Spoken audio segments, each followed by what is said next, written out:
साहब नहीं साहब बोला आप साहब, मैंने कुछ नहीं किया साहब, मैंने कुछ नहीं किया। मैं उनके घर मेरा पैसा मांगने गया था, इसीलिए साहब मुझे फंसा रहे हो साहब।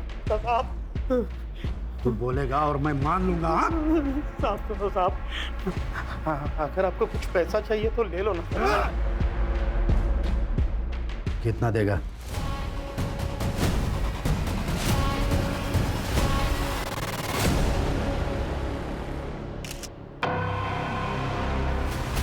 शालिनी के साथ मेरी 2 बेटियां भी है, कहीं उन दोनों को भी।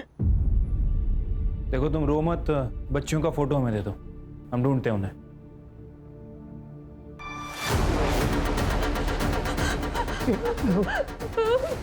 क्या हो मुझे? डर मत, मैं उन्हें कुछ नहीं होगा।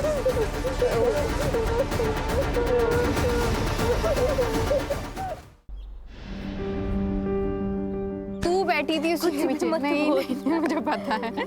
ये सुनना, चल आज मूवी देखने चलते हैं। नहीं रे, मुझे पढ़ाई करनी है। यार तेरा हमेशा का नाटक है। देख, मेरे लिए पढ़ना बहुत जरूरी है, क्योंकि हम इस आबादी के उस हिस्से से आते हैं जहां हमें अपनी पहचान के लिए खुद स्ट्रगल करना पड़ता है। तू कौन सी दुनिया में रह रही है? आजकल सब कुछ बदल चुका है। अरे 21st सेंचुरी है। मंजू चल बैठ गाड़ी पे। तुझे कितनी बार समझाया कि इसके साथ मत रहा कर, समझ में नहीं आता क्या? लेकिन बाबा ये मेरी दोस्त है। दोस्ती बराबर वालों से होती है। देखा, मेरे लिए पढ़ाई क्यों जरूरी है। हमें खुद के लिए खुद खड़ा होना पड़ता है, कोई हमारे साथ नहीं खड़ा होगा, तू भी नहीं। बार बार एक ही बात करे जा रहे, क्या ध्यान नहीं। शालिनी देख, हम इस बच्चे को नहीं पाल सकते। अरे पहले से हमारी 2 बच्चियां हैं, ऊपर से ये बच्चा, कैसे परवरिश करेंगे इसकी? ये कैसी बातें कर रहे हैं आप? पाप है ये। अरे मेरे अकेले की कमाई से ये सब नहीं हो सकता, और ऊपर से हड़ताल चल रही है। आज काम मिलेगा नहीं मिलेगा, क्या होगा मुझे पता नहीं। देख, कोई कुछ नहीं करेगा, मैं नौकरी करूंगी। नहीं, तू ऐसा नहीं करेगी। वहीनी, अपने सपनों से बड़े अपने होते हैं, और आज तक मैंने मीरा और अनीता के लिए कुछ भी नहीं किया। और हो सकता है वहीनी, ये आने वाला बच्चा हमारे लिए अच्छे दिन लेकर आए। अच्छे दिन आने के लिए बगावत करनी पड़ती है, और तूने तो उसी वक्त अपने घुटने टेक लिए। जगदीश भाई, शालिनी पेट से। अबे तू तो बड़ा स्वार्थी निकला बे। तेरी वजह से इन सब लोगों के पेट पे लात मारेगा। अरे पास वाले गांव में दिन के 400 रुपया दिहाड़ी मिलती है, और वो राघव हमें कितना देता है? 300 रुपया। मतलब दिन का 100 रुपया नुकसान होता है, और इसीलिए ना हम हड़ताल कर रहे हैं। और तू हमारे पीठ पे फावड़ा मार रहा है। देखो बाबू, तुम्हारी हड़ताल तुम जानो, हमारे घर में बर्तन खाली पड़े, राशन कौन भरवाएगा? आप ही आपका यूनियन। अब पेट से है ना, इसलिए इज्जत से बात कर रहा हूँ। नहीं तो क्या करता? निकल यहाँ से, हमारा जो होगा हम देख लेंगे, तू निकल। जो गद्दारी करेगा उसे हर जाना भुगतना पड़ेगा। नरेश और उनका परिवार अपने साथ नहीं है, इसके लिए अपनी भावकी और यूनियन कोई भी इनका साथ नहीं देगा। अब ना इनको कोई काम मिलेगा, ना कोई मदद। अब देखता हूं तू क्या कर लेती है। चलो।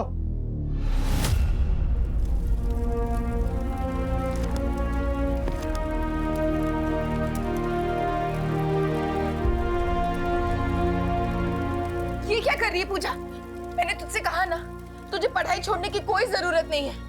वहीनी, मेरे लिए मेरा परिवार ही सब कुछ है। आई बाबा के जाने के बाद आपने और दादा ने मुझे पाल पोस कर बड़ा किया। मेरे लिए आप दोनों ही मेरे आई बाबा। तेरी यूनियन और तेरी हड़ताल तेरे पास में रख। मेरे पैसे लिए ना तो काम पे आना ही पड़ेगा, वरना पैसे वापस कर। राघव सेठ, ऐसे तो खत्म हो गए। अच्छी बात है, तो एक काम कर, जब तक तू 10 दिन के पैसे चुका नहीं देता तब तक काम पे आते रहे। और तुझे पता ही है कि पैसे वसूल करना मैं अच्छी तरीके से जानता हूं। काम पे आ जाना।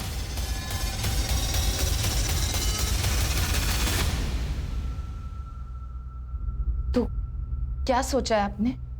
मैं काम पे नहीं जाऊंगा। तो वो लोग यहाँ आ जाएंगे? घर पे भी नहीं रहूंगा, भाग जाऊंगा कहीं। आपको डर लग रहा है ना, तो आप मत जाइए, मैं जाऊंगी। ये बच्चा मैं रखना चाहती हूँ ना, तो मैं ही जाऊंगी, मैं काम करूंगी। क्या कह रही हो वाहिनी? पूजा, एक बाप हार मान सकता है, लेकिन एक आई कभी नहीं।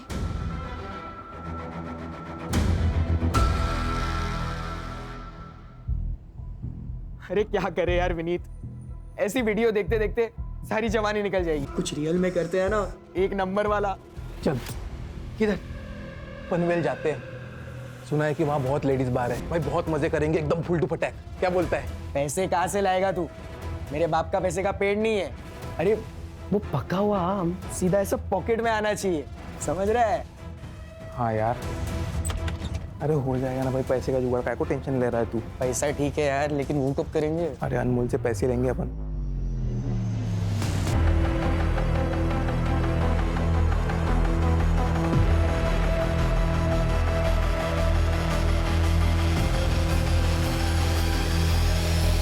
विनीत, विनीत। हाँ मम्मी। अरे चाय दे दी? अच्छा विनीत, पूजा आज से यही काम करेगी।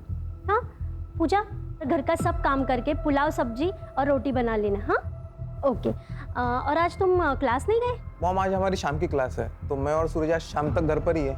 अच्छा ठीक है, मैं काम पे जा रही हूँ और सूरज आज यही खाना खा के जाना। हाँ पूजा, घर का सब काम करके रखना। बाय।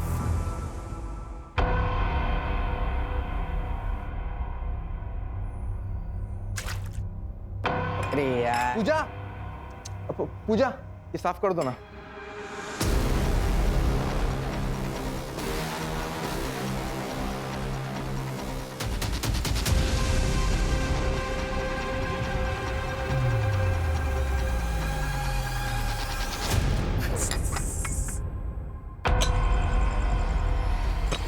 अरे कैसा आदमी है रे तू?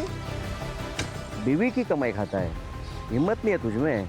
तू मर्दी है ना? और ये तेरे बीवी के पेट में जो बच्चा है वो तेरा ही है कि किसी और का? यार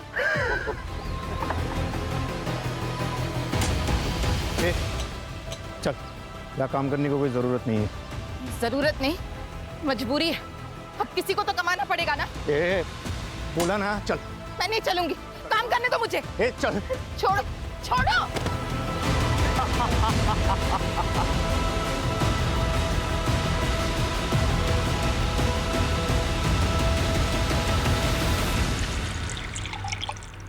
तू एक बार अपनी मालकिन से बात करके तो देख, अगर फिर भी नहीं मानते तो नौकरी छोड़ दे। वही मैं बात कर तो लूंगी, पर मुझे पता है वो मेरी बात पे यकीन नहीं करेंगी। अपने बेटे से बहुत प्यार करती है और हो सकता है उल्टा हमें ही नौकरी से निकाल दे तो। लेकिन अगर तू चुप रहेगी तो उनकी हिम्मत और बढ़ेगी। बोल दे तू।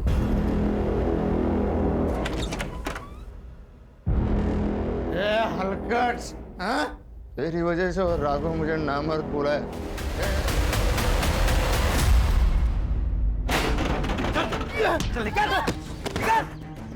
दिल भाई, अरे सामान क्यों फेंक रहे हो? अरे सामान मत फेंको, मैं पैसे दूंगा ना। अब 1 साल हो गए, तूने 2 लाख रुपए लिए थे 30% ब्याज से। ब्याज भी नहीं चुका पाया और मुद्दल भी। एक तो पैसा दे दे, नहीं तो घर खाली कर। चल निकल, निकल। घर खाली कैसे करेंगे? शालिनी पेट से है, इस हालत में कहाँ जाएंगे हम?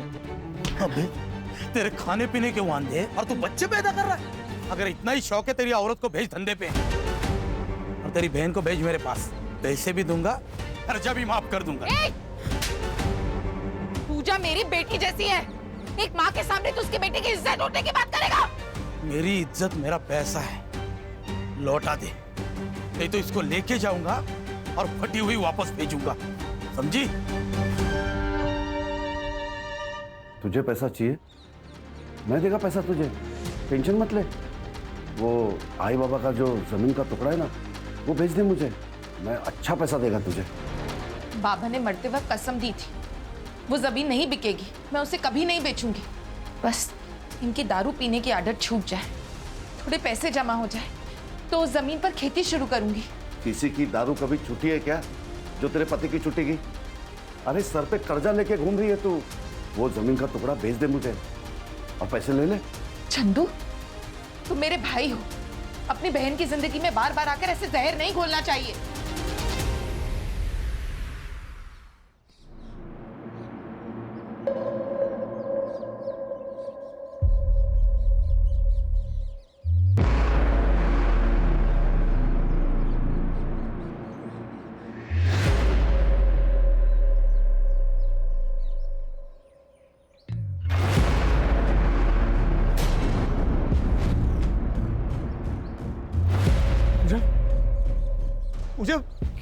क्या हुआ?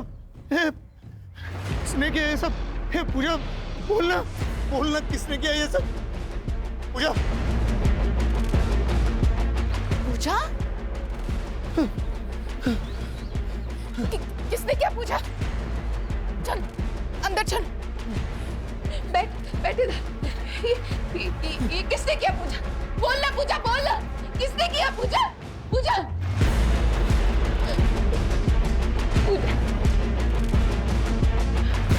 चल हम पुलिस स्टेशन चलते हैं, उनको सब सच सच बता देना। कहीं जाने की जरूरत नहीं है। अरे पुलिस स्टेशन जाएंगे ना तो पूरे गांव में ढिंडोरा पीटेगा। अरे इज्जत चली जाएगी हमारी। कौन करेगा इसके साथ शादी? के बाद लड़की की इज्जत नहीं जाती, करने वाली की इज्जत जाती है। तुमको अगर चुपचाप घर पे बैठना है तो बैठो, हम जा रहे हैं पुलिस स्टेशन। चल पूजा। अरे रुक, हाँ जा रहा हूँ उसके साथ। सब ठीक हो जाएगा बेटा। बेटा, मुजुमदार साहब, गणपति मंदिर में जो चोरी हुई थी उस चोर को तो आपने पकड़ लिया और गहने भी बरामद कर लिए, लेकिन गहने अभी तक मंदिर में नहीं पहुंचा है, ऐसा क्यों? जिसको पकड़ा था वो चोर था ही नहीं, गलत इन्फॉर्मेशन मिलेगी। लेकिन राघव का देसी दारू का अड्डा, उसका क्या? अनिरुद्ध, जो खबर है ही नहीं उसके पीछे क्यों पड़े हो? जो खबर मिल रही है वो ले लो ना चुपचाप। ये मुंबई नहीं है बड़ी केसेस के लिए। पता है सर, इसलिए टैलेंट होने के बावजूद इस गांव में सड़ रहा हूँ। सर एक केस आया है। सर थोड़ा इम्पोर्टेंट है, बाहर आएंगे? अनिरुद्ध तुम जाओ, और सुनो, जब तक पक्की खबर ना मिले छापना नहीं। ठीक है सर।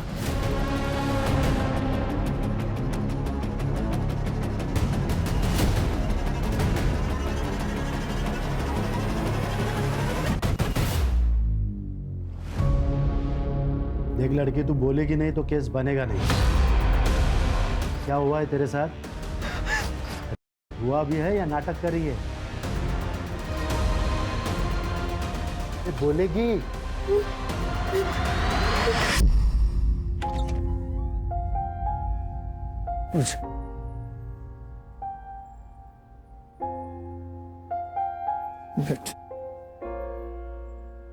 तूने बता दिया ना ये सब तेरे साथ किसने किया?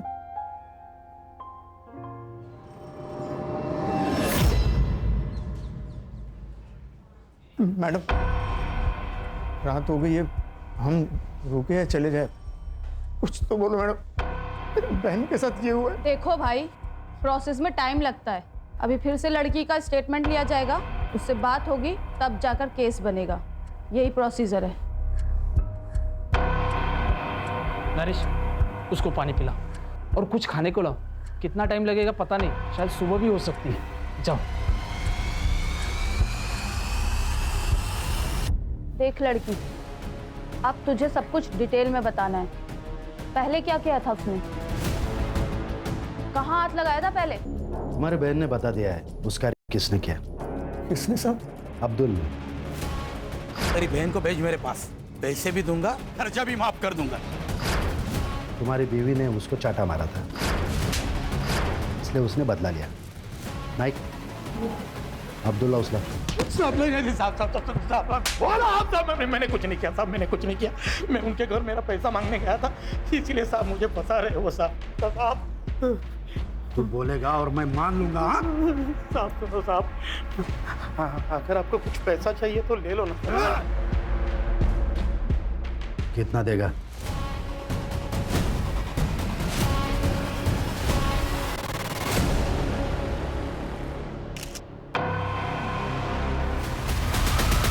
सुनो, उसके लिए दूसरे कपड़े लेके आओ, जाओ। क्यों? प्रोसीजर है, जाके कपड़े लेके आओ। अच्छा सुनो, तुम लोग अभी घर जा सकते हो। सारे प्रोसीजर पूरे हो चुके हैं। जैसे ही कुछ पता चलेगा हम तुम्हें इन्फॉर्म करेंगे।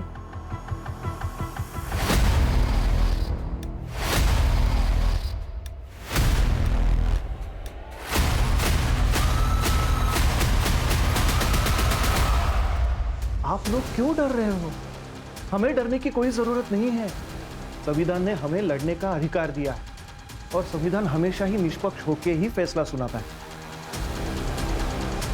ये मेरा कार्ड, किसी भी चीज की जरूरत हो तो मुझे कॉल कीजिए। या फिर सीधे ऑफिस चले आना, ठीक है?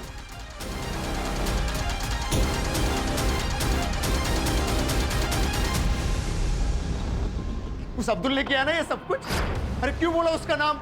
अरे पुलिस वाले ने उसको छोड़ दिया है, वो शांत नहीं बैठने वाला। वो यहाँ आके लफड़ा करेगा। आई अब्दुल आया है। अगर कल तक मुझे मेरे पैसे नहीं मिले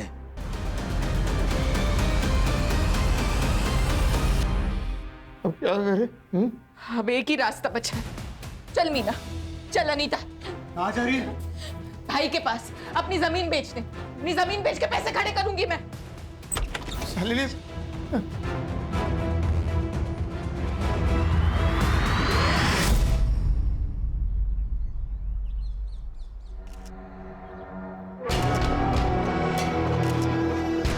सर, गले पे शार्प चाकू का कट है।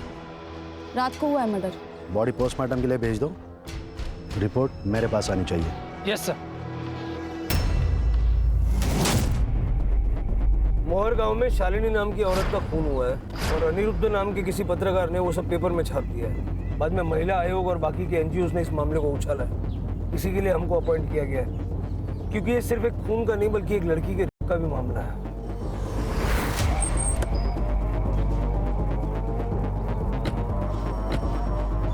तो आपका कहना है हमने हमारा काम ठीक से नहीं किया? पंचनामा हुआ, मर्डर वेपन मिला, जहां बॉडी मिली थी खून भी वहीं हुआ था या कहीं और।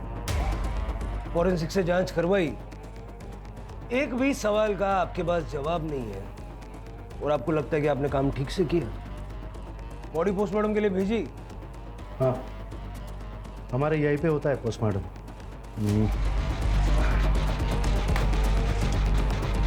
ये रही रिपोर्ट, बॉडी हैंड ओवर कर दी है।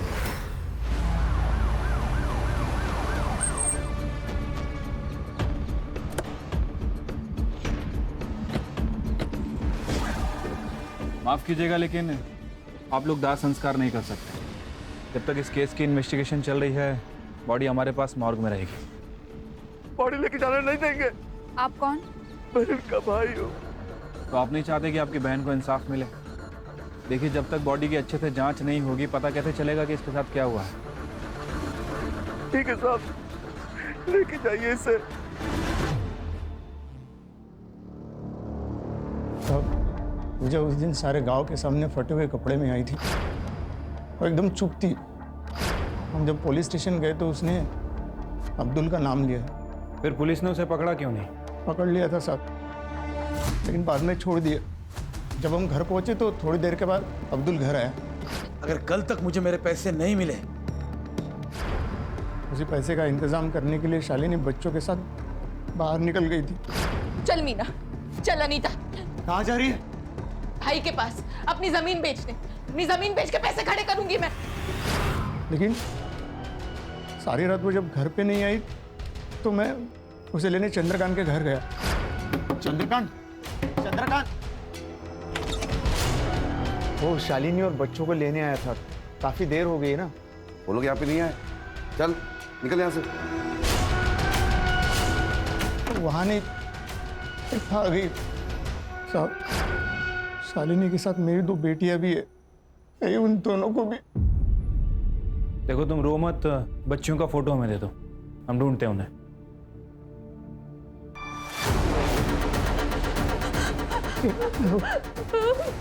क्या हुआ पूछा? डर लगा, मैं उन्हें कुछ नहीं होगा।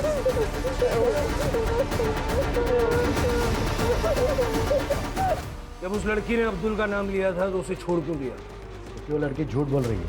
अब्दुल यहाँ नहीं था, वो मुंबई में था। तो तुम्हारे साहब जो कह रहे हैं ना झूठ निकला, तो सबको सस्पेंड कर दूंगा मैं।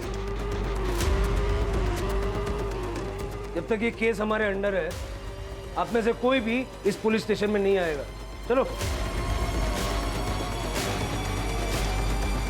सिर्फ ये झूठ बोल रहा है। पुलिस स्टेशन का सीसीटीवी फुटेज निकलवा और शालिनी की बॉडी को पोस्टमार्टम के लिए भिजवा। उसको बोलो जल्द से जल्द रिपोर्ट चाहिए। अनीता और मीना, उनका भी कुछ पता नहीं। मर्डर का हूँ सर, यहाँ से 3 किलोमीटर दूर।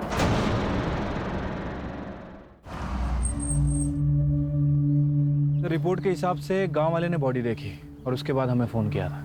शालिनी दिन में 3 बजे घर से निकली थी। या इतनी दूर ऐसी जगह पे वो क्या करने आई थी? सर यहाँ पे ब्लड के ज़्यादा ट्रेसेस नहीं है। हो सकता है उसने मर्डर कहीं और करके बॉडी को यहाँ पे लाके डंप कर दिया हो। यहाँ कहीं सीसीटीवी भी नहीं है सर। फॉरेंसिक वालों को बुला लो, सारा एरिया अच्छे से चेक करो, आसपास के लोगों से बात करो, शालिनी की पूरी जानकारी निकालो।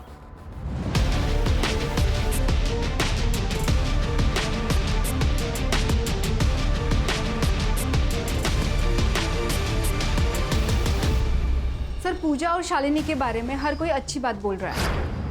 ये राघव यहाँ का बाहुबली है सर। और नरेश और उसके परिवार ने राघव से कुछ पैसे उधार ले रखे। कुछ दिनों से ये लोग काम पे भी नहीं जा रहे और शायद इसी वजह से इन दोनों के बीच में झगड़ा हुआ है। सर झगड़ा तो यूनियन लीडर जगदीश के साथ भी हुआ था। हड़ताल होने के बावजूद भी वो खेतों में काम करने गया था। और ये जगदीश भी उस दिन से गायब है जिस दिन से शालिनी गायब हुई। उस रात को वो घर नहीं आया था। जगदीश के कैरेक्टर के बारे में पता किया सर। औरतों को लेकर उसका कैरेक्टर अच्छा नहीं है। चंद्रकांत का शालिनी के साथ जमीन को लेके कुछ पंगा है ना? चंद्रकांत को लेके आओ। सर वो जमीन का टुकड़ा मुझे चाहिए था, लेकिन शालिनी ने कभी हाँ कहा ही नहीं। उसको मार दिया? अरे नहीं सर। उस दिन जब वो तेरे घर पे आई थी तुझसे मिलने के लिए, क्या हुआ था? सर वो घर पे पहुंची ही नहीं थी और यही बात मैंने नरेश को भी बताई थी। नहीं साहब, मैंने कुछ नहीं किया साहब। वो लड़की झूठ बोल रही है साहब। झूठ तू भी तो बोल सकता है। मैं इधर नहीं था साहब, मैं मुंबई गया था काम के वास्ते। कहीं ऐसा तो नहीं कि शालिनी को पता चला कि तूने पूजा का रेप किया था और इसलिए तूने उसे मार दिया? नहीं साहब, ऐसा कुछ नहीं है साहब। मैंने कुछ नहीं किया साहब। मैंने कुछ नहीं किया साहब। इसकी बात का यकीन तो नहीं कर सकता कि ना ही कपड़ों में सीमेंट मिला है और ना ही मेडिकल रिपोर्ट में। ये जगदीश का फ़ोन भी बंद है और कई दिनों से वह गायब भी है। जगदीश का नरेश की फैमिली के साथ झगड़ा भी हुआ था और ये जगदीश ने पूजा के साथ 1-2 बार बदतमीजी भी की थी। सर मैंने पता किया है, ये जो जगदीश है ये औरतों के मामले में थोड़ा ढीला है। उसका फ़ोन ट्रैकिंग पे डालो, उसका CDR निकालो और लास्ट लोकेशन भी निकालो। सर शालिनी के PM रिपोर्ट। शालिनी का गला किसी शार्प नाइफ से काटा गया है और सर टाइमिंग ऑफ डेथ 11 बजे से लेकर 1 बजे के बीच में है। सर और एक बात, शालिनी 3 महीने की प्रेग्नेंट थी और उसके साथ मर्डर से पहले हुआ था। सीमेन सैंपल नहीं मिले क्योंकि कॉन्डम का इस्तेमाल किया गया है और बॉडी में लुब्रिकेंट के सैंपल मिले हैं। नरेश के बारे में पता किया है सर। नरेश एबॉर्शन करवाना चाह रहा था क्योंकि वो दूसरा बच्चा नहीं पालना चाहता था। आसपास के सारे मैटरनिटी होम्स में चेक करो, कहीं ना कहीं तो ट्रीटमेंट चल रहा होगा। सर शालिनी के नाखूनों में ब्लड सैंपल मिले हैं। लगता है हाथापाई करते वक्त नाखूनों में आ गए हो। ठीक है, उसका DNA लेके चंद्रकांत और अब्दुल के साथ मैच करवा के देखो। Yes sir. पूजा का रेप हुआ और पूजा चुपी हो गई, तो शालिनी का रेप हुआ और शालिनी को मार दिया गया। अगर ये दोनों केसेस एक दूसरे से कनेक्टेड हैं तो पूजा का बोलना जरूरी है। पूजा, तुम्हें डरने की जरूरत नहीं है। पुलिस हर तरह से तुम्हारे साथ है। तुम शालिनी से बहुत प्यार करती थी ना? मैंने सुना है कि तुम उसे आई की तरह मानती थी। अगर उसे इंसाफ दिलाना है तो तुम्हें बोलना होगा पूजा।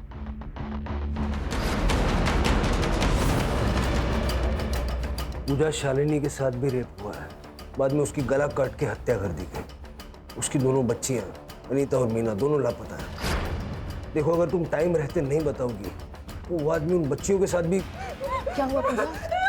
प्लीज पूजा बोलो, बताओ क्या हुआ था तुम्हारे साथ? सर, इसकी हालत खराब हो रही है। अब इससे और सवाल करना ठीक नहीं है। पूजा का बोलना जरूरी है शिरके। उसी से हमें बच्चियों तक पहुंचने की लीड मिलेगी। सर, ममता क्लिनिक में शालिनी की ट्रीटमेंट चल रही थी और शालिनी के डॉक्टर ने बताया कि शालिनी के पेट में लड़की थी और ये बात उनको पहले से ही पता थी। सर, शहर में जाके नरेश ने और शालिनी ने इलीगली सोनोग्राफी करवाई थी। वो अबॉर्शन भी करवाना चाहते थे लेकिन उसके डॉक्टर ने साफ मना कर दिया। नहीं, ऐसा तो नहीं कि एक और बेटी पैदा होने वाली थी और शालिनी अबॉर्शन करवाना नहीं चाहती थी, इसलिए नरेश ने उसे मार दिया। लेके आओ उसे। सर, 2 बेटियां तो पहले से थी, एक और पैदा होने वाली थी और शालिनी ने अबॉर्शन करने से मना कर दिया। गुस्सा बहुत आया होगा इसलिए मार दिया। साहब, मुझे तीसरा बच्चा नहीं चाहिए था, इसलिए मैं शालिनी का अबॉर्शन कर रहा था। लड़का हो या लड़की, मुझे कोई लेना देना नहीं। तो फिर सोनोग्राफी क्यों करवाई? तुम्हारा शालिनी को बोल। मैं क्यों मारूंगा मेरी बीवी को? पुलिस स्टेशन के अंदर का CCTV तो खराब है लेकिन बाहर के CCTV में एक फुटेज मिला है सर। ये देखिए, उस दिन पूजा इन कपड़ों में पुलिस स्टेशन के अंदर आती है। वो यहाँ पे काफ़ी देर थी सर और तकरीबन शाम को नरेश यहाँ से बाहर निकलता है। फिर ये नरेश कुछ थैली में पुलिस स्टेशन के अंदर लेके जा रहा है और थोड़ी देर के बाद पूजा और नरेश पुलिस स्टेशन से बाहर आते हैं। लेकिन इस वक्त पूजा ने जो कपड़े पहने वो बिल्कुल अलग है सर। मतलब पूजा के साथ जिन कपड़ों में रेप हुआ वो कपड़े छुपाए गए। विक्टिम के साथ रेप हुआ था, उसके कपड़े क्यों बदले? उसने पेशाब कर दी थी उन कपड़ों में। पूरी पुलिस स्टेशन में गन मच गई थी तो उसने कपड़े बदल लिए। वो कपड़े कहाँ थे? पता नहीं, फेंक दिया होंगे उसने। ये जो कुछ भी अभी कहा ना, रिटर्न में चाहिए मुझे, समझे? चलो शिरके, इन सबके सीडीआर मुझे अर्जेंटली चाहिए। कुछ तो ये लोग छुपा रहे हैं। सर, अब्दुल, चंद्रकांत या नरेश किसी के भी डीएनए शालिनी के नाखूनों से निकले हुए ब्लड ट्रेसेस से मैच नहीं हो रहा है। फिर कौन हो सकता है? सर मैंने सबका सीडीआर चेक किया सर, सब कुछ क्लीन है। लेकिन कांस्टेबल जादव नरेश से बहुत ज़्यादा टच में है। उस दिन के बाद से जिस दिन नरेश पूजा के साथ यहाँ से निकला, उस दिन के बाद से कांस्टेबल जादव के फ़ोन की लोकेशन ज़्यादातर पूजा के घर के आसपास है। बुलाओ उसको। बैठ बैठ जादव, बैठ। देख जादव, ये नरेश के साथ में क्या डील थी तेरी? क्या छुपा रहा है? वो सर, टाइम नहीं है, बोल जादव। सर मैं उसकी मदद करना चाहता था। कैसी मदद? सर पूजा के साथ इसी पुलिस स्टेशन में बहुत गलत हुआ। रेप के कपड़े कांस्टेबल मोरे को फेंकने को कहे सर। मोरे दे, मैं चलाता हूँ, तब तक तू उनको नए कपड़े लाने को बोल। ठीक है सर। वो कपड़े अभी तक मैंने मेरे घर में संभाल के रखे। शिरके, वो कपड़े रिकवर करवाओ और लैब में भेजो। नरेश को बार बार फोन क्यों करता था? सर मैं उसे उसकी आवाज उठाने को बोल रहा था, उसे इंसाफ दिलाना चाहता था। वो कपड़े भी उसे देना चाहता था पर उसने मना कर दिया।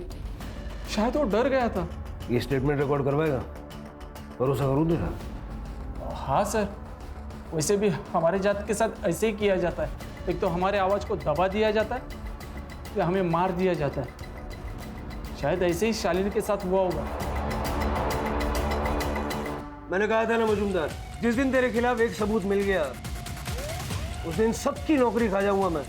ये लो, हेडक्वार्टर से चिट्ठियां आई है, तुम लोग सस्पेंडेड हो और अब डिपार्टमेंटल इंक्वायरी चालू होगी।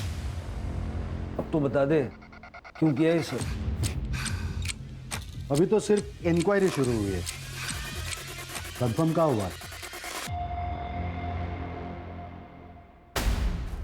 मुझे ये नहीं समझ आ रहा है कि ये लोग केस को दबा क्यों रहे थे, किसको बचाने की कोशिश कर रहे थे? सर, हमें एक 10 साल की लड़की की लाश मिली है। हमें शक है कि वो मीना की है। सर शालिनी की तरह है, इसके गले पे भी सेम निशान है। और सर यहाँ पे ब्लड ट्रेसेस नहीं है, इसका मतलब मर्डर यहाँ पे नहीं हुआ है। बॉडी को पोस्टमार्टम के लिए भेजो और फॉरेंसिक वालों को बुलवा के अच्छे से चेक करो सारे एरिया। मीना! मीना!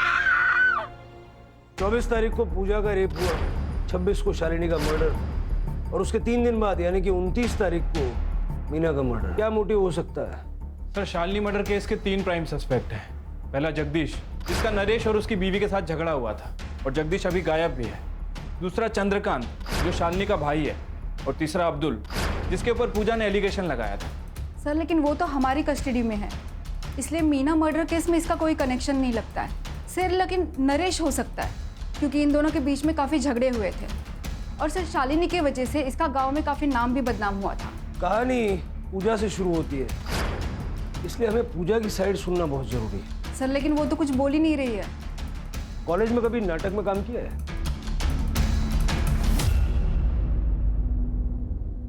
पूजा, तुम्हारे साथ पुलिस स्टेशन में जो कुछ भी हुआ हम सब जानते हैं, लेकिन तुम्हारी जुबानी के बिना हम कुछ नहीं कर सकते हैं। हमारे पास अनीता के नाम से एक बेनामी लेटर आया है, ये देखो। इसमें साफ साफ लिखा है कि अगर तुमने केस वापस नहीं लिया तो अनीता को मार देंगे।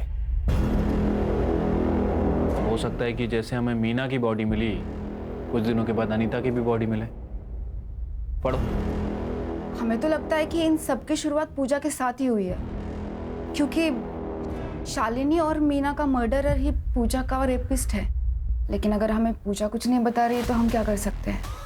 अब अनीता का भगवान ही मालिक है, हम क्या करें? चलो। ठीक है पूजा। नहीं नहीं नहीं नहीं, आप लोग प्लीज मेरी अनीता को बचा लो। मैं आपको सबको सच बताती हूँ। भाई क्या एचडी वीडियो निकाला है भाई? मैं डर गई थी सर, लेकिन अपने लिए नहीं, अपने परिवार के लिए, इसलिए चुप बैठी। आप लोग मेरी अनीता को बचा लो। पूजा, तुमने इंस्पेक्टर मुजुमदार से ये क्यों कहा कि अब्दुल ने तुम्हारा रेप किया था? नहीं, मैंने उन्हें उन दोनों के ही नाम बोले थे, विनीत और सूरज। अरे वो सूरज बड़े बाप का बेटा है। तूने या मैंने उसका नाम लिया ना, दोनों के दोनों मारे जाएंगे। और अगर मेरे जान पे आई ना तो मैं तेरे को खुद मार डालूंगा, समझी? वो नहीं, ये बड़ा आदमी। अरे मैडम, मैडम कहाँ लेके जा रहे हो मेरे बेटे को?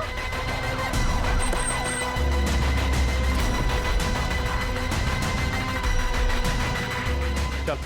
अरे कौन हो तुम? अरे क्या हुआ? हमने किसी को मारा नहीं है।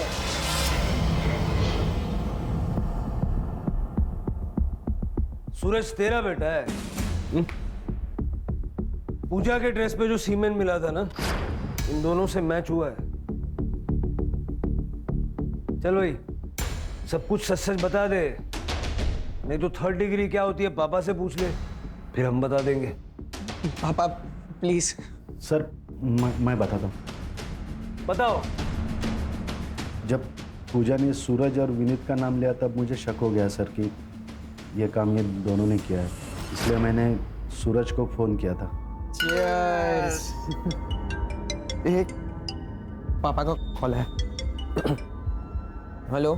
तूने क्या किया उस लड़के के साथ? किसके साथ? ये पूजा के साथ। वो पहले विनीत ने, फिर मैंने तभी तय किया कि इन दोनों को बचाना है, इसलिए मैंने नाइक और मोरे को पैसों का लालच देकर उनको मेरे साथ कर लिया सर। फिर मैंने नरेश की डिटेल्स मंगवाई, तब मुझे पता चला कि नरेश का और अब्दुल का कुछ पंगा चल रहा है, इसलिए पूरा इल्ज़ाम अब्दुल पे डाल दिया सर।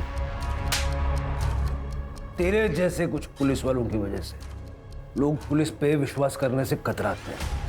शालिनी के केस में क्या छुपा रहा है?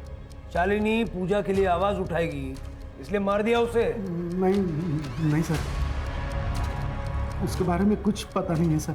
सर प्लीज मेरा यकीन करो सर। तेरा यकीन करूं। Thank you more. सर ये तो डेड एंड है। कोई ना कोई दरवाजा खुलेगा कदम।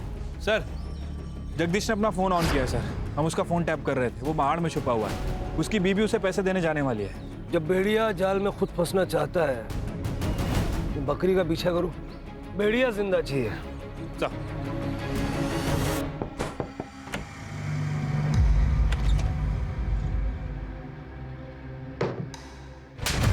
शालिनी का मर्डर क्यों किया? उसका क्यों किया? क्यों मारा मीना को? बोल। साहब नहीं, मैंने उसे मारा ना, उसका रेप किया। साहब मैंने मीना को भी नहीं मारा साहब। सब बोल रहा है तो पुलिस से छुप क्यों रहा था? साहब मैं पुलिस से नहीं छुप रहा था साहब, अगर मैं छुपता नहीं ना तो आज आप मेरे मर्डर का इन्वेस्टिगेशन कर रहे होते साहब। मैं किसी और से छुप रहा था साहब। राघव, तूने जो किया है ना, उसका चश्मदीद गवाह है मेरे पास। अभी सारा सच बक दे, नहीं तो गोली मार दूंगा। No chargesheet, no court. साहब सच बता दो साहब। बता। वो शालिनी खुद को शानी समझते थे। उस दिन वो काम पे आई और मैंने उसको अच्छी डील की। बस हफ्ते में 3 बार मिलाकर चावल और गेहूं से नहला दूंगा तुझे। तू घटिया आदमी है ये पता था, लेकिन इतना नीच है कि आज पता चला। मुझे मारा था सर उसने, उसको सबक सिखाना था और मैं मौका ढूंढ रहा था।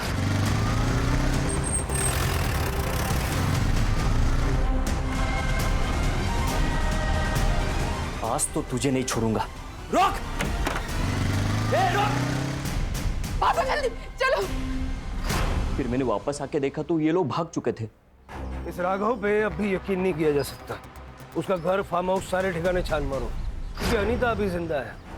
हो सकता है कि राघव ने ही उसे कहीं छुपा के रखा है। Sir fingerprint report. Sir Meena के कड़े पे 2 लोगों के फिंगरप्रिंट्स मिले हैं, एक मर्द के और एक औरत के। सर सेम निशान शालिनी के गले पे भी मिले हैं। सर हो ना हो इस कत्ल में 2 लोग शामिल हैं। सर, आपका शक सही निकला। मीना के कड़े पे जो निशान मिले हैं वो इस फिंगरप्रिंट से मैच करते हैं।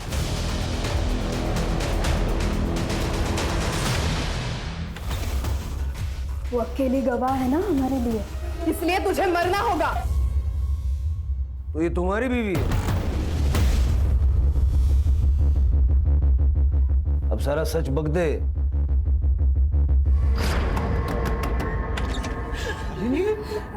राघव ने मेरे साथ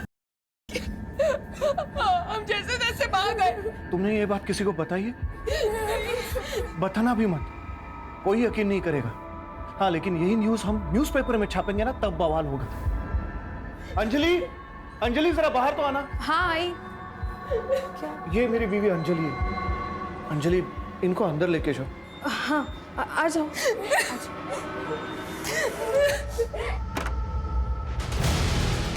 शांत हो जाओ, अब ठहरो, मैं पानी लेके आती हूँ। सर, मुझे कुछ बड़ा करना था ताकि लोगों की नजर में आ सकूं। पूजा के बलात्कार की स्टोरी मैंने जब छापी ना तो न्यूज़ बनी, लेकिन उससे सिर्फ आग जली थी। मुझे पूरा जंगल जलाना था ताकि न्यूज़ बनी रहे।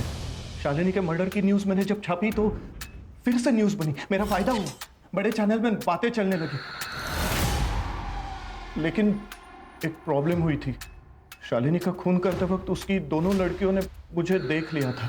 फिर मैंने सोचा जब कहानी बनी है तो और थोड़ा तेल डाल देते। अनीता को मार के हम गांव छोड़ के जाने वाले थे। ये शोहरत की, सक्सेस की इमारत किसी काम की नहीं है अगर वो झूठ और गुनाहों की बुनियाद पे बनाई गई हो। क्यों ना? सर, पूजा ने शुरू में ही विनीत और सूरज के खिलाफ एक्शन लिए होते तो आज ये क्राइम ही नहीं होता। यही तो प्रॉब्लम है ना कदम। हम गुनाह की दस्तक को पहचान नहीं पाते या फिर नजरअंदाज करते हैं। सबसे पहले पूजा को ही अपने लिए आवाज उठानी चाहिए थी। और सर, शालिनी ये जातिवाद का शिकार हुई, लेकिन अगर राघव के मन में उसके माँ बाप ने ये जातिवाद का बीज नहीं बोया होता तो शायद आज शालिनी जिंदा होती। शिरके किसी भी चीज को पाने के लिए किसी भी हद तक चले जाने की जो लालच है ना, वही क्राइम की पहली दस्तक है जो अनिरुद्ध पहचान नहीं पाया।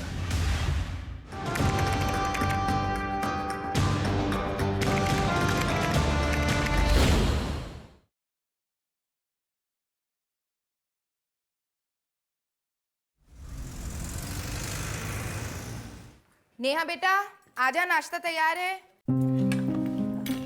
अरे यार माँ, फिर से पोहे बना दिए। कभी आलू वालू का पराठा भी बना दिया करो ना। आज खा ले, कल बना दूंगी। आंगनबाड़ी जाने में देर हो रही है। करुणा दीदी का 2 बार कॉल आ चुका है। ले खा ले। टिफिन तैयार है, ले जाना मत भूलना। मम्मी, वो आपकी शुगर की दवाई खत्म हो गई थी, खरीदी? रे भूल गई। क्या मम्मी, आप भी।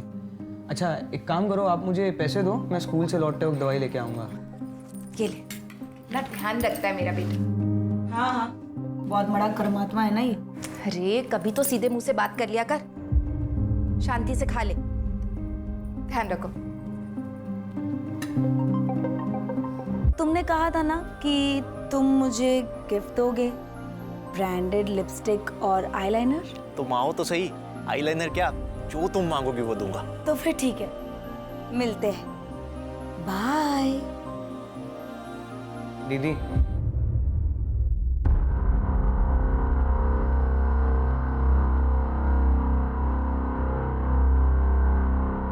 चले?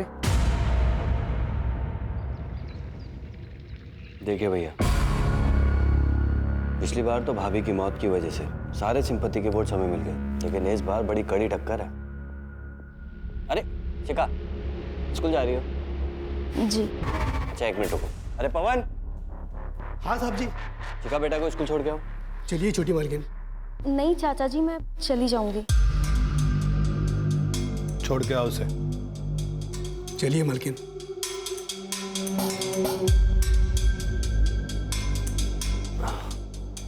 जैसा कि भैया मैं कह रहा था कि इस बार हमें कपड़ा व्यापारियों को अपनी तरफ करना होगा, क्योंकि उनके बीच में आपके प्रतिद्वंदी सूबेदार रंजीत की काफी चर्चा हो रही है, जो कि अभी अभी आर्मी से वॉलंटरी रिटायरमेंट लेके आए। लड़ने दो माँ, ये आर्मी की लड़ाई नहीं है, रिवार्ड कॉरपोरेटर की लड़ाई है। इसमें राजनीतिक बुद्धि की जरूरत होती है।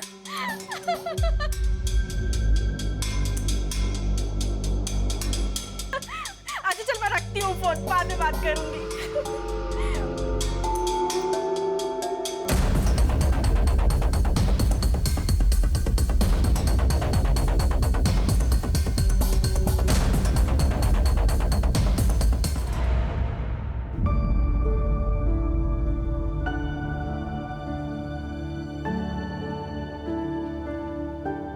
शिखा, वो मैं हाँ विनीत बोलो। वो हमें फिजिक्स के नोट्स चाहिए थे, लेने रह गए।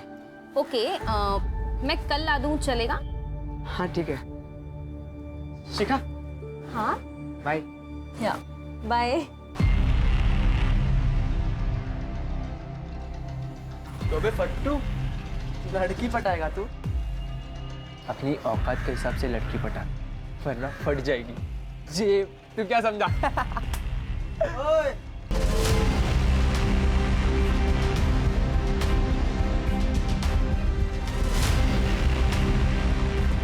फट जाएगी बेटा तुम दोनों की, अगर मेरे दोस्त को परेशान किया तो। मजे की बात बोलूं, जेब नहीं फटेगी, कुछ और फटेगा। चलो निकलो। चल बे।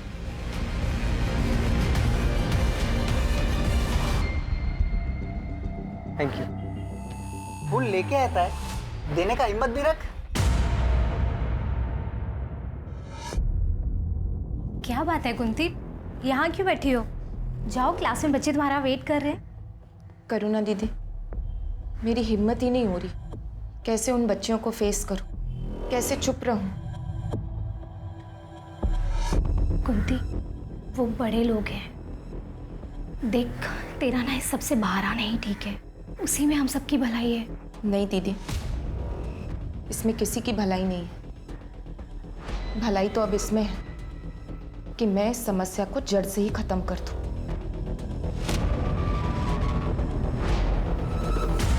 जितने गुलाब तूने प्रपोज करने से पहले वेस्ट किए, उससे कम में तो लोग शादी तक पहुंच जाते।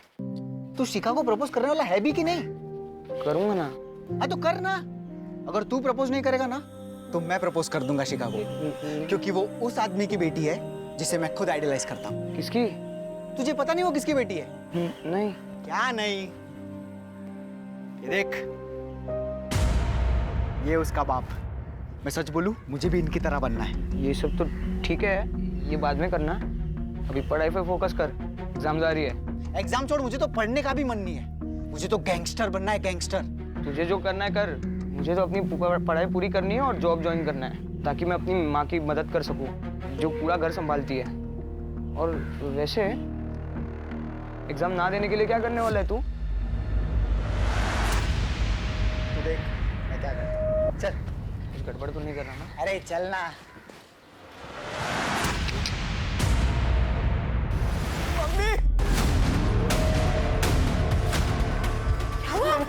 विशाल ने दुकानदार को चाकू मार दिया और उसने पुलिस को भी कॉल किया।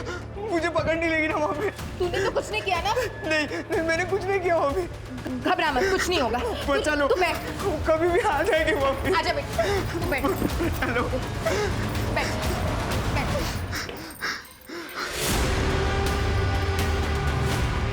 हेलो।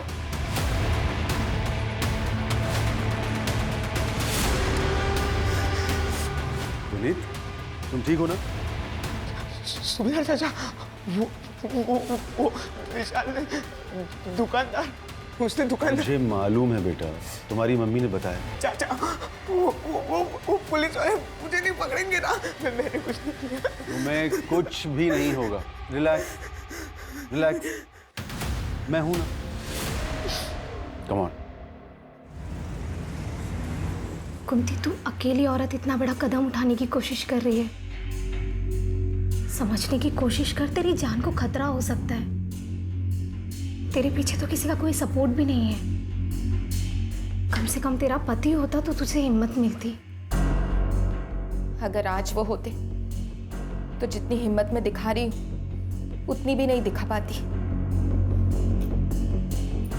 दीदी, मेरे भी 2 बच्चे हैं, मैं चुप नहीं बैठ सकती। मैं जो कर रही हूँ मुझे करने दीजिए। मेरे पास उसके खिलाफ ठोस सबूत है अपनी बात साबित करने के लिए। अब उसे कोई नहीं बचा सकता। कल सुबह तक उसकी सच्चाई सारी दुनिया के सामने आ जाएगी।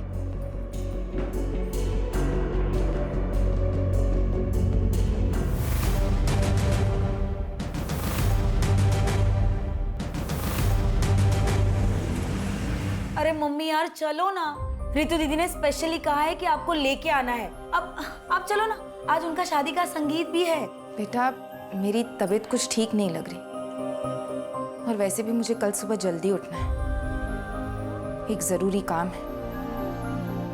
जैसे आपकी इच्छा। तुम दोनों वापस अकेले मत आना, और बहुत देर हो जाए तो वहीं रुक जाना, ठीक है? ठीक है। तू क्या खड़ा है, अब तुझे भी नहीं जाना क्या? चल ना। चलो bye.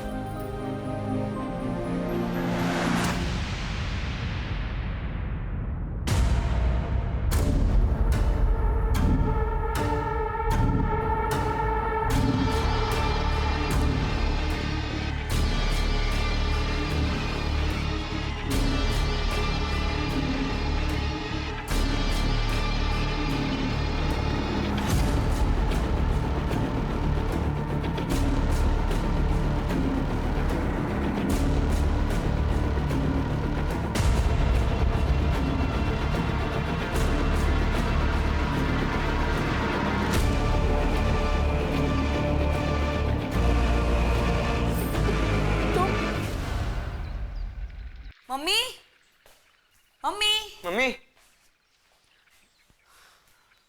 Mummy, mummy,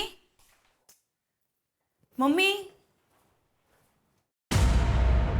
mummy, mummy, mummy,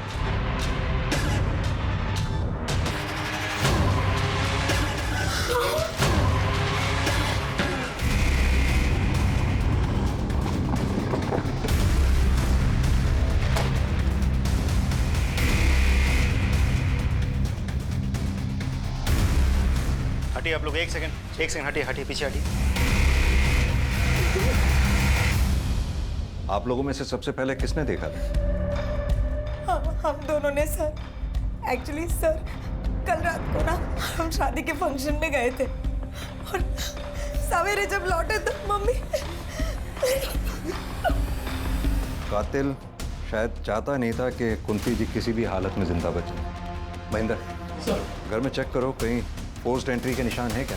right sir. Rajiv sir, घर का चप्पा चप्पा छान मारो, देखो कोई मर्डर वेपन है क्या? Right sir.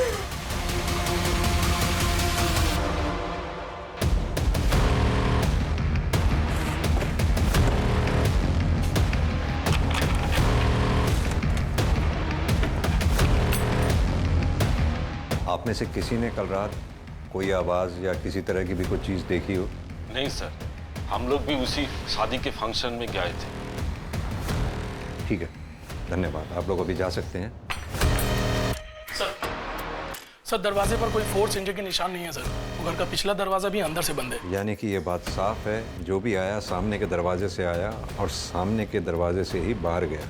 अब महेंद्र, ऐसा 2 सूरतों में ही हो सकता है, या तो कुंती जी उस आदमी को जानती थी, तुम यहाँ क्या कर रहे हो? उसके लिए इन्होंने खुद दरवाजा खोला होगा, या फिर कोई लुटेरा घर में लूटपाट या घर में सेंध लगाने के इरादे से आया और अंदर घुसा। आप लोगों को किसी पे शक है? हाँ सर, ये सब उस सुनील ने किया है। कौन सुनील?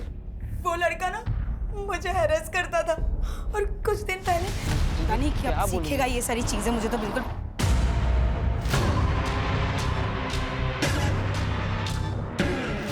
चल, कब तक भागेगी मुझसे? मेरा नंबर ब्लॉक करेगी तू? क्या कर रही हो? आइंदा अगर ऐसी बदतमीजी की ना, जेल में डलवा दूंगी। चलो। सर, मुझे तो लगता है कि ये काम इन बच्चों के चाचा संजय का है। वो इस मकान को हथियाने के लिए इन लोगों को अक्सर धमकी देता है। भाभी, एक बात तो है, पिछले 2 साल से जिस तरह अकेले आपने अपने पूरे परिवार को संभाला है, वो मामूली बात नहीं है। अब अगर किसी का पति अपने परिवार को छोड़कर लापता ही हो जाए तो ऐसे हालात में औरत को ही सारी जिम्मेदारियां उठानी पड़ती है। बस वही कर रही हूँ। मैं और मेरा परिवार हमेशा आपका एहसानमंद रहेगा। आप हर कदम पर हमारे साथ खड़े रहते हैं। कैसी बातें कर रही हैं? ये तो मेरा फर्ज था। वाह, गुफ्तगू चालू है। बकवास बंद करो और चले जाओ यहाँ से। चला जाऊंगा। कुछ नहीं है भाभी जी, बस मुझे इतना बता दीजिए कि आप ये घर बेच कब रही हैं और मुझे मेरे शेयर के आधे पैसे कब दे रही हैं। ना तो मैं ये घर बेचने वाली हूँ और ना ही तुम्हें कोई पैसे मिलने वाले हैं। अरे ऐसे कैसे नहीं मिलेगा पैसा? अगर मुझे इस घर में आधा शेयर नहीं मिला ना तो मैं तुझे तेरे बच्चों को डालूंगा। मम्मी क्या हुआ? तू चल बेटा, अंदर चल। कुछ नहीं।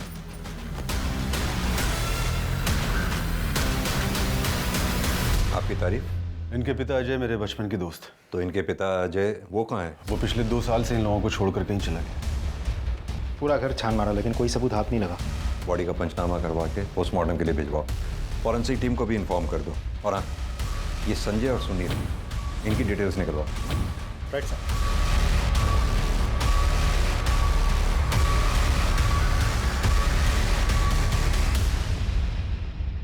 मैंने कुंती भाभी को नहीं मारा है सर। ज्यादा भोलेपन का नाटक मत कर, समझा ना? तू नहीं मारा ना उसे? सर मैं मानता हूँ कि मेरी कुंती भाभी से बनती नहीं थी, क्योंकि वो ना सिर्फ मेरे हिस्से पर कुंडली मार के बैठी थी, बल्कि मेरे भाई को भी उसने गायब करवाया था सर, अपने उस आशिक सूबेदार के साथ मिलकर, ताकि उन दोनों का अफेयर चलता रहे। सर वो एक नंबर की कैरेक्टरलेस औरत थी, अपने साथ साथ अपनी बेटी को भी अपने जैसा बना दिया था। हमारे खानदान की नाक कटवा दी उसने। दूसरों पर इल्जाम लगाकर बात को घुमा मत। सीधी तरह से ये बता, कल रात तू कहाँ था? कितने बजे सर? कल शाम से लेकर रात को तेरे सोने तक तू कहाँ था, क्या कर रहा था, सब बता। सर कल रात को 10 बजे तक तो मैं अपनी दुकान पर ही था, उसके बाद दुकान बंद करके सीधा कर गया। सर नेहा 1 नंबर की चालू और धोखेबाज लड़की है। पैसों के लिए रिश्ते बनाती है और जब पैसे नहीं होते तो रिलेशन तोड़ देती है, और उसने मेरे साथ भी ऐसा ही किया।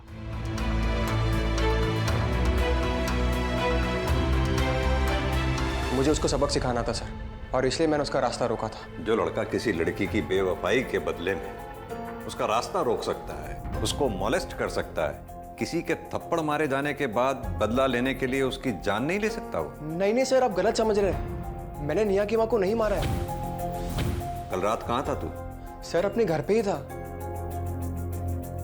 राजदीप, ये कुंती, नेहा, विनीत, संजय, सुनील, सूबेदार, इन सब की कॉल डिटेल रिकॉर्ड्स और मोबाइल की लोकेशन निकलवाओ। और ये कुंती की फैमिली की हिस्ट्री पता करो। और हाँ, ये पोस्टमार्टम की रिपोर्ट जल्द से जल्द मंगवाओ। Right sir.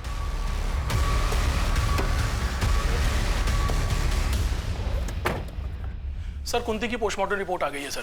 सर रिपोर्ट के हिसाब से कुंती की मौत 16 अक्टूबर को रात 11 से 12 बजे के बीच में दम घुटने से हुई है। एक बात और सर, कुंती की बेटी नेहा का फोन आया था। मम्मी की डेड बॉडी पर मंगलसूत्र तो था ही नहीं, मंगलसूत्र गायब है सर। कातिल ने सिर्फ मंगलसूत्र चोरी किया है, इस बात के पीछे क्या राज हो सकता है? सर सभी के कॉल डिटेल्स और लोकेशन डिटेल्स आ गए हैं। इसके हिसाब से हादसे के वक्त नेहा और विनीत शादी के फंक्शन वाले एरिया में थे, लेकिन सुनील, संजय और सूबेदार ये तीनों अपने अपने घर वाले एरिया में थे। राजदीप, आजकल इन मोबाइल लोकेशन की रिपोर्ट्स पर भरोसा नहीं किया जा सकता।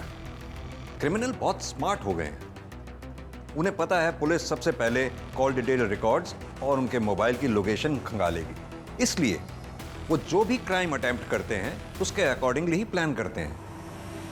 कुंती की फैमिली की हिस्ट्री के बारे में कुछ पता चला? कुंती का पति अजय आज से 2 साल पहले अचानक रहस्यमय तरीके से गायब हो गया था। उसके बाद से लेकर आज तक वो कहाँ है किसी को कुछ नहीं पता। क्या कुंती के परिवार वालों ने अजय के मिसिंग होने की कंप्लेंट लिखवाई थी? कंप्लेंट लिखवाई थी सर, इन्वेस्टिगेशन शुरू भी हुई थी, लेकिन उसके बाद किसी को कुछ पता नहीं चला। अच्छा, ये कुंती के बच्चों के बारे में कुछ पता चला? लोगों का कहना है कि विनीत बहुत ही पढ़ाकू और डरपोक टाइप का लड़का है, जबकि कॉल रिकॉर्ड्स के मुताबिक नेहा करीब आधे दर्जन लड़कों के साथ ऑड आवर्स में बात करती है। इसका मतलब क्या सुनील जो बोल रहा था वो सच है? सर कहीं ऐसा तो नहीं है कि कातिल नेहा को मारने के लिए आया हो, और चूंकि नेहा घर पर नहीं थी तो उसका सामना नेहा की माँ कुंती से हो गया। नेहा से बात करते हैं। हेलो, अच्छा ठीक है, thank you sir. Cyber cell से कॉल था। उन लोगों का कहना है कि कुंती की मोबाइल गैलरी पूरी तरह से डिलीटेड है, किसी ने पूरा फोल्डर ही डिलीट कर दिया होगा। ऐसा क्या था उस फोन की गैलरी जो किसी ने पूरा का पूरा फोल्डर ही डिलीट कर दिया? नहीं सर, ना तो मुझे ये पता है कि फ़ोन की गैलरी में कुछ था या नहीं, ना तो मुझे ये पता है कि ऐसा कौन कर सकता है। हाँ, मम्मी का फ़ोन कभी लॉक नहीं रहता था, तो कोई भी कर सकता है ना। हमने तुम्हारे कॉल डिटेल रिकॉर्ड्स निकलवाए तो उसमें पाया बहुत से लड़कों के नंबर हैं उसमें, जिनसे तुम्हारी ऑड आवर्स में बहुत लंबी लंबी बातें होती हैं। क्या मैं जान सकता हूँ उन लड़कों से क्या रिश्ता है तुम्हारा? ये सच है कि मैं लड़कों से बातें करती थी, उनसे मिलने भी जाती थी, पर वो इसलिए क्योंकि वो लोग मुझे मेरी लाइफस्टाइल जीने में मदद करते थे। पर मेरे पुराने रिलेशनशिप या अभी के रिलेशनशिप में सिर्फ सुनील ही है जो मेरे परिवार को नुकसान पहुंचा सकता है। और कौन ऐसा हो सकता है जो इस काम को अंजाम दे सकता है? हाँ सर, एक लड़का है, विनीत का क्लासमेट विशाल, वो 3 दिन पहले आया था।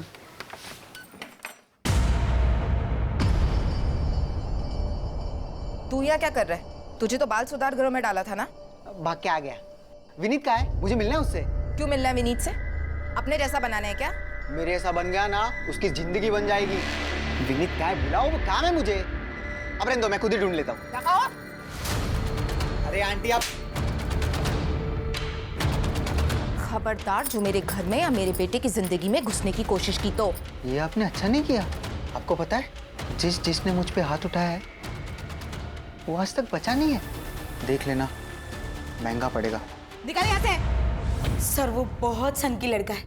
अभी कुछ दिन पहले ही उसने एक आदमी को दिन दहाड़े चाकू मार दिया था। कहाँ रहता है ये विशाल? जी मालूम है सर, मेरा बेटा विशाल बाल सुधार घर छोड़ के चला गया है। सर वो आया था 1-2 बार घर, लेकिन रुका नहीं, चला गया। उसका कोई फोन नंबर या फिर कोई तरीका उससे कांटेक्ट करने का? जी नहीं, ऐसा कुछ नहीं है मेरे पास। उसका कमरा देखना है हमें। आइए सर।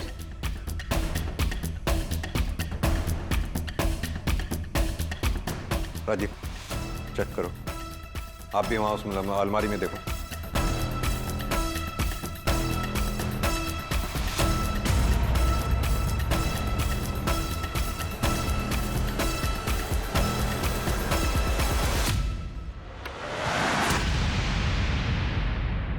सभी आर्टिकल्स गैंगस्टर्स से रिलेटेड है, सब छटे हुए क्रिमिनल्स हैं। आपके बेटे ने ये सब क्यों कलेक्ट कर रखी थी? दरअसल विशाल गलत संगत में पड़ गया है, वो इनके जैसे गैंगस्टर बनना चाहता है सर।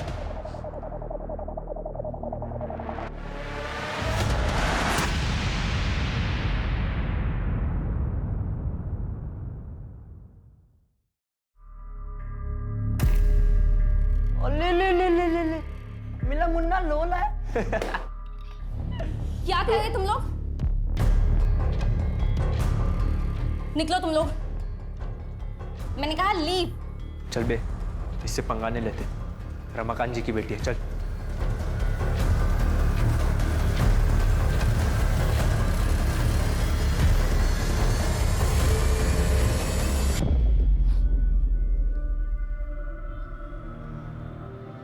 ठीक हो तुम? थैंक यू मुझे बचाने के लिए। तुम्हें कुछ पता चला कि विशाल कहाँ है? मेरी लाइफ में सिर्फ 2 लोग थे, मेरी माँ और विशाल, जो मुझे हर मुसीबत से बचाते थे, मेरे साथ हर बार रहते थे। आज मेरे पास उन दोनों में से कोई भी नहीं है। पुलिस ये बोल रही है कि विशाल ने मेरी माँ को। तुम हिम्मत रखो, धीरे धीरे सब ठीक हो जाएगा। एक दिन सच भी सामने आएगा।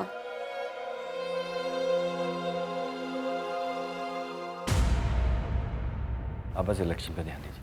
अरे शिखा बेटा, जाके जल्दी से तैयार होके आ जाओ। क्यों तैयार होना है मुझे चाचा जी? क्योंकि तुम्हारे रिश्ते की बात कपड़ा व्यापारी संघ के अध्यक्ष शेखर मिश्रा से की है। शादी करनी है तुम्हारी। बहुत सुंदर हैं आप, मुझे आपकी बेटी पसंद है। तो शादी की डेट्स निकलवाइए आप। पंडित जी को हम अभी बुला लेते हैं। तो आप भी इलेक्शन की चिंता ना कीजिए, आपका यह दामाद पूरे कपड़ा व्यापारी संघ का वोट दिलवाएगा आपको। इस बार भी आप ही विजयी होंगे। मुंह मीठा कीजिए आप। लीजिए।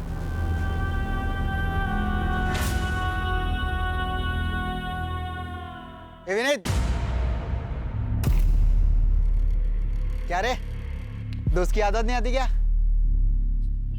तू चले जा मेरे सामने से, वरना मैं पुलिस को सब सच बता दूंगा। देख, तूने मेरी मम्मी को मारने की धमकी दी थी। क्या बोल रहा है? मैं क्यों मारूंगा तेरी माँ को?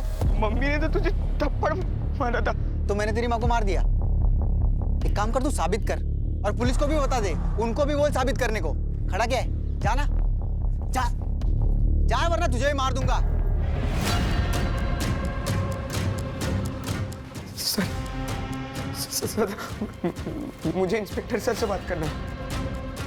बोलो भी नहीं। मुझे रास्ते में विशाल मिला था, उसने कहा कि उसी ने मेरी माँ को मारा है, और ये बात कोई भी प्रूव नहीं कर सकता। मुझे बहुत डर लग रहा है सर। राजीव सर, इस विशाल को जल्द से जल्द पकड़ना होगा, क्योंकि अगर ये इसी तरह से बाहर घूमता रहा तो इसके आसपास के लोगों की जिंदगी को खतरा बना ही रहेगा।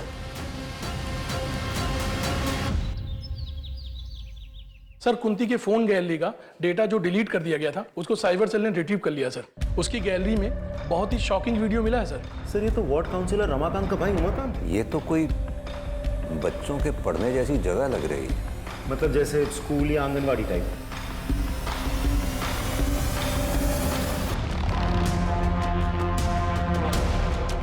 अब सीधी तरह से ये बता, कुंती के मोबाइल से ये वीडियो डिलीट कैसे हुई, और तू उस वक्त कुंती के घर पर क्या कर रहा था जब कुंती का मर्डर हुआ? सर, मुझे नहीं पता सर, मैं तो वहां गया नहीं था सर। झूठ मत बोल, तेरी कॉल डिटेल्स है हमारे पास। 16 अक्टूबर की रात 11 से 12 बजे के बीच तो कुंती के घर वाले एरिया में मौजूद था कि नहीं? दूंगा रख के। बता दो।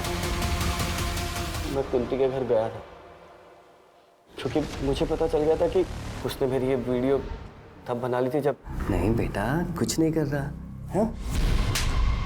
फिर क्या हुआ?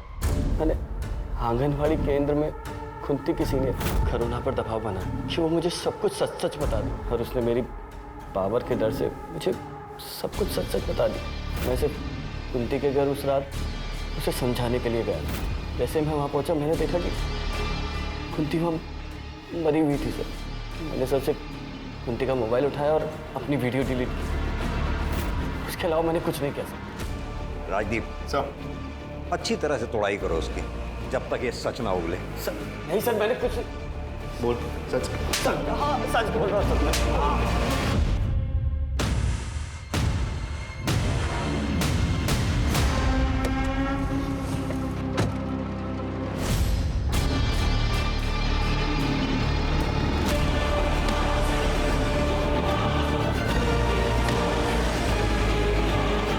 क्या हुआ रमाकांत जी को, रुक क्यों गए?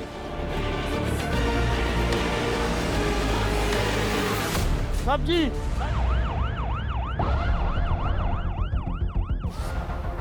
एक बात समझ में नहीं आई मुझे, आखिर ये कातिल इस गाड़ी में घुसा तो घुसा कैसे? क्योंकि ना तो रमाकांत किसी के साथ आया था और ना इस गाड़ी में कहीं कोई भी फोर्स एंट्री के निशान है। तुमने सीसीटीवी फुटेज चेक किया? सीसीटीवी गेट की दूसरी तरफ दूसरे एंगल पर है। मैंने चेक किया तो मुझे उसमें कुछ दिखाई नहीं दिया, ये गाड़ी भी नहीं दिखी। बट सर, मुझे एक बात समझ नहीं आ रही, आखिर रमाकांत जी यहाँ अकेले आए क्यों थे?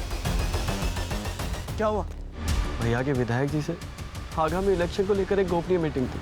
वो इसके बारे में किसी को भी भनक तक नहीं लगने देना चाहते थे, इसलिए वो अपने ड्राइवर को भी लेकर नहीं आए। अब वरना उनके साथ तो पूरा जत्था चलता है सर। तुमको किसी पे शक है? सर शक नहीं, पूरा यकीन है, ये जरूर उस राघव ने किया होगा। ये राघव कौन है? तो भैया की पहली पत्नी का भाई, अभी वो कुछ ही दिन पहले घर पर आया था। अपने घर की औरतों को अपने राजनीतिक फायदे के लिए सीढ़ियां बना रहा है तू। पिछले इलेक्शन में तूने मेरी बहन को मार दिया, फिर पब्लिक सिंपैथी के लिए झूठ मूठ के आंसू बहाए और जीत गया, और इस बार उसी राजनीतिक फायदे के लिए तू मेरी नाबालिग भांजी की जबरदस्ती शादी करवा रहा है। ये मैं कतई होने नहीं दूंगा, फिर इसके लिए चाहे मुझे तेरी जान क्यों ना लेनी पड़े। क्या बोल रहा था तू? कौन किसकी जान ले सकता है? बंदूक पकड़ के कोई भी मर्द बन सकता है, अगर दम है ना तो अकेले में है, बिना हथियार के मिल। बकरे की तरह गला ना रेन दिया ना तो कहना। लेकिन ये मौका मैं तुझे दूंगा क्यों? पापा नहीं नहीं नहीं नहीं, पापा नहीं, पापा नहीं, पापा जी, आप मामा जी को कुछ मत कीजिए। एक काम करो, बॉडी को पोस्टमार्टम के लिए भेज दो, फॉरेंसिक को कॉल करो और इनसे राघव की पूरी डिटेल ले लो। जी साहब। सर आनंद नगर थाने से सब इंस्पेक्टर विनोद आए हैं आपसे मिलने। सर, वार्ड काउंसलर रमाकांत की हत्या हमारे इलाके में जरूर हुई, लेकिन उसका घर आपके दायरे में आता है, इसलिए मैं चाहता था कि आपकी और हमारी टीम मिलकर इस केस को सॉल्व करें। बिल्कुल, वैसे भी एक दूसरे केस के सिलसिले में हम रमाकांत के भाई उमाकांत को इंटेरोगेट करके ही आ रहे हैं। आप इनसे रमाकांत मर्डर केस की सारी डिटेल ले लो। आइए please. Thank you sir. Sir, Ramakant murder case में जितने भी सस्पेक्ट्स हैं सभी के सीडीआर क्लीन लग रहे हैं सर, सिवाय उसके बीवी कोमल के। कोमल किसी अरुण नाम के आदमी से देर रात तक लंबी लंबी बातें करती है सर। सिर्फ मेरी हंसने की आवाज बाहर जाने की वजह से उसने मुझे इतना मारा। अरुण, अब मुझसे और बर्दाश्त नहीं होगा। तुम कुछ करो, नहीं तो मैं मर जाऊंगी। कोमल, कुछ नहीं होने दूंगा मैं तुमको। मैं बाहर निकालूंगा तुमको। हाँ, चाहे उसके लिए मुझे अगर तुम्हारे पति का मर्डर भी करना पड़ा ना, तो उससे भी नहीं हिचकिचाऊंगा मैं। तुम बस थोड़ा सब्र रखो।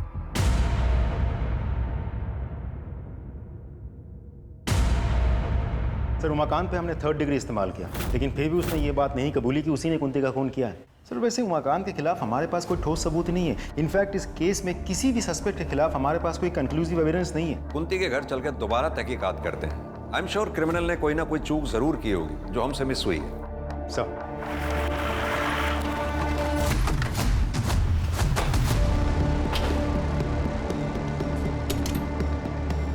ताला लगाओ। राजीव सर, दोनों बच्चों को फोन करके बुलाओ और ये ताला खुलवाओ। Right sir. आप लोग भी अच्छी तरह से आसपास चेक करो, देखो कुछ मिलता है क्या।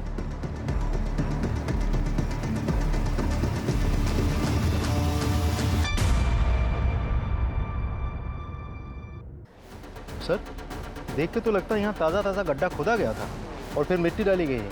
किसी को बुलाओ और ये खुदाई करवाओ। सर।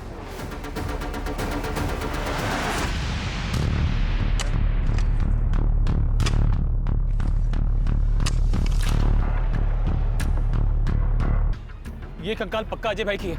आप इतना दावे के साथ कैसे कह सकते हैं ये कंकाल आपके भाई की? अंगूठी की वजह से सर। ये अंगूठी अजय भाई पहनते थे, देखिए ना।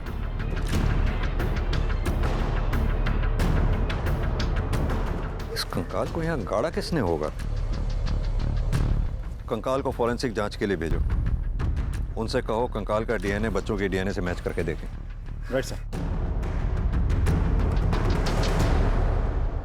सर, कुंती के घर के आंगन से हमें जो स्केलेटन मिला था वो अजय का ही है। इसे करीब 2 साल पहले जमीन में गाड़ दिया गया था। सर पे चोट के निशान मिले हैं, जैसे कि कोई रॉड या किसी मजबूत चीज से मारा गया हो। सर, इससे यही बात साबित होती है कि 2 साल पहले वो गायब नहीं हुआ था, उसे मारा गया था। लेकिन राजदीप, उस अजय को मारा किसने होगा? किसने उसे मारकर जमीन में गाड़ा होगा? सर, हमने उस अरुण को हिरासत में ले लिया है। विनोद, एक बात बताओ सर, क्या तुमने रमाकांत की गाड़ी का फॉरेंसिक टेस्ट कराया था? कराया था ना सर। क्या आया था उसमें? सर, उसमें कुछ फिंगरप्रिंट्स मिले हैं और ये भी पता चला है कि कोई गाड़ी की चाबी यूज़ करके गाड़ी में घुसा था, क्योंकि सर गाड़ी के अंदर कोई फोर्स एंट्री के निशान नहीं मिले हैं। हाँ, तो ये भी तो हो सकता है कि किलर जब गाड़ी में घुसा तो गाड़ी अनलॉक थी, या फिर दूसरी पॉसिबिलिटी ये है कि किलर के पास गाड़ी की डुप्लीकेट चाबी थी। अब सवाल ये उठता है कि डुप्लीकेट चाबी बनवाई किसने? सर ये देखिए। हम सबकी बातें करते रहे, ये कैसे हमारे दिमाग से छूट गया? विनोद, एक काम करो सर, अपने एरिया में जितने भी डुप्लीकेट चाबी बनाने वाले हैं सबसे कांटेक्ट करो, अपने खबरियों को एक्टिवेट करो। Sir. Excuse me sir. Hello, क्या? ठीक है, हम पहुंच रहे हैं।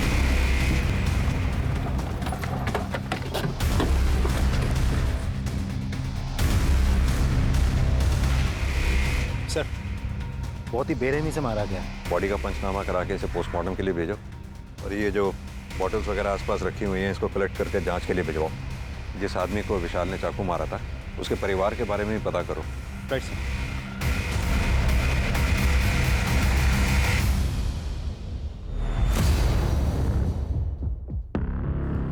सर, ये देखिए क्या मिला है सर। हाँ सर, मैंने डुप्लीकेट चाबी बनाई थी, लेकिन उसका नाम नहीं पता। दिनेश, एक काम करो, सामने चेक करो कोई सीसीटीवी कैमरा लगा है क्या, शायद वहां से उस आदमी का कोई क्लू मिल जाए। Okay sir. सर, विशाल की पोस्टमार्टम रिपोर्ट आ गई है। विशाल की मौत 30 अक्टूबर दोपहर 3 से 4 बजे के बीच हुई है। एक और इम्पोर्टेंट बात सर, विशाल के नाखून से ह्यूमन फ्लैश मिले हैं। हो सकता है उसका कातिल का हो। सर क्राइम सीन पे मिले फिंगरप्रिंट्स और एविडेंसेज की फॉरेंसिक रिपोर्ट आ गई है सर, ये रही। सर रिपोर्ट के हिसाब से विशाल के क्राइम सीन पे जो फिंगरप्रिंट्स मिले थे वो रमाकांत की गाड़ी के 1 सेट ऑफ फिंगरप्रिंट से मैच कर रहे हैं सर। शिखा, तुम्हारे पापा की हत्या से पहले कोई तुम्हारे घर आया था?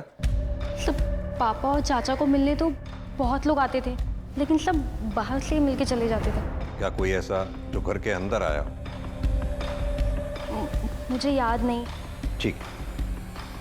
1 मिनट सर, मुझे याद आ गया, वो आया था। कौन वो? सर मैं वो शख्स मिल गया है जिसने रमाकांत की गाड़ी की डुप्लीकेट चाबी बनाई थी। ये देखिए सर। इसने बनवाई ये डुप्लीकेट चाबी? सर मैंने पता कर लिया है वो फ्रेम किसका है। किसका? इसकी कॉल डिटेल रिकॉर्ड्स और मोबाइल की लोकेशन निकलवाओ immediately. Right sir.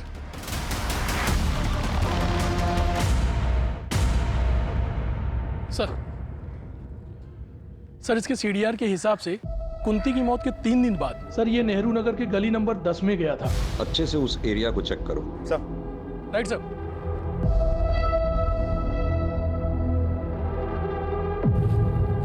Mahendra sir. खुद आओ। Right sir.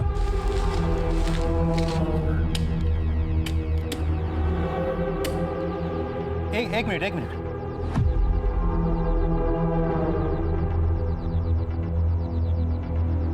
सर अब तो हमारे पास उसके खिलाफ सारे एविडेंस हैं। उठा लाओ उसे।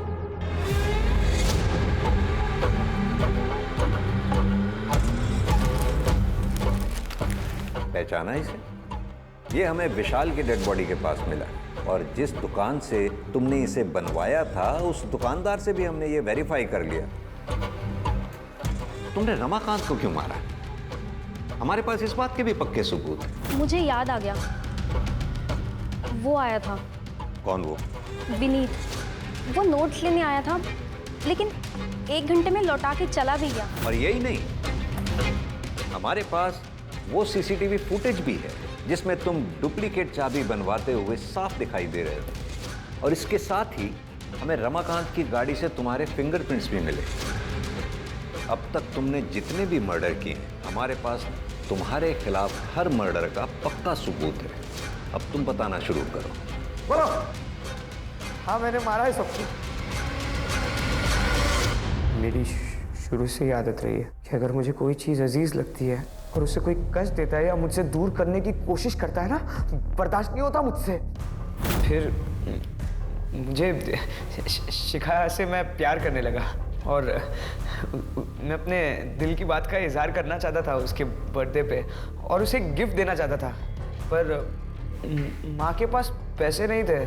मैंने सोचा कि पापा की डेड बॉडी में से अंगूठी चुरा कर उसे बेच दूंगा और मैं उसके लिए कोई अच्छा सा गिफ्ट खरीद लूंगा, लेकिन मम्मी ने मुझे देख लिया। विनीत, ये क्या कर रहा है? ये पापा की रिंग बेच के मुझे शिखा के लिए गिफ्ट लेना है। उसका बर्थडे आ रहा है ना अभी। ये पागल हो गया क्या तू? वही ये सब करवा रही ना तुझसे? जैसा बाप लालची और घूसखोर, बेटी ने भी लोगों को ठगना और बरगलाना शुरू कर दिया है। विनीत, बेटा मैंने तुझे बहुत उम्मीदों के साथ पाला है, इसीलिए कह रही दूर रहे उस डायन से। माँ वो डायन नहीं है, उसको मैंने गिफ्ट नहीं दिया ना, वो नाराज हो जाएगी। मुझे उसे गिफ्ट देना है माँ। दूर हट, जा यहाँ से, जा। आना नहीं यहाँ कभी वापस। धनी दिन ब दिन दिमाग खराब होता जा रहा है, सब मेरी गलती। सच बताओ तो मुझे बहुत गुस्सा आ रहा था। मैं वापस संगीत के लिए निकल गया, लेकिन माँ की कही हुई बात ना मुझे चुप गई। माँ ने शिखा को डायन कहा था, इसलिए मैं पूरी तैयारी के साथ वापस आया। माँ को मार दिया। मंगलसूत्र मैंने उनके गले से उतारा ताकि मैं शिखा के लिए बर्थडे गिफ्ट ले सकूं। उसके बाद मैंने अपने कपड़े बदले और मैं वापस संगीत के लिए निकल गया। फिर मुझे पता चला कि वो रमाकांत शिखा की शादी करा रहा था और ये ना मैं हर हाल में होने नहीं दे सकता था। इसलिए मैंने रमाकांत का पीछा किया और उसकी एक डुप्लीकेट चाबी बना ली और मौका ढूंढता रहा। एक दिन वो विधायक के वहाँ गया। मैंने चुपके से उसकी गाड़ी में एंट्री मारी और मैं उसकी राह ताकते रहा। जैसे ही वो गाड़ी में आया ना। लेकिन विशाल को क्यों मारा? शिखा को विशाल पसंद था और ये चीज़ मैं नहीं देख सकता था। शिखा तू ऐसे कब तक इसे घूरती रहेगी? तू बता क्यों नहीं देती कि तू इसे चाहती है? बता दूंगी, फाइनल एग्जाम हो जाए पक्का बता दूंगी। मेरा दिमाग खराब हो गया। मैंने विशाल को ढूंढा और तुम्हारा कैरेक्टर तो सच में ही समझ से बाहर है। सच बताऊं, तुम मानसिक रूप से बीमार हो और मैं हायर अथॉरिटीज से ये रिक्वेस्ट करूंगा तुम्हें तुम्हारे गुनाहों की सजा वो दी जाए जो किसी एडल्ट को दी जानी चाहिए।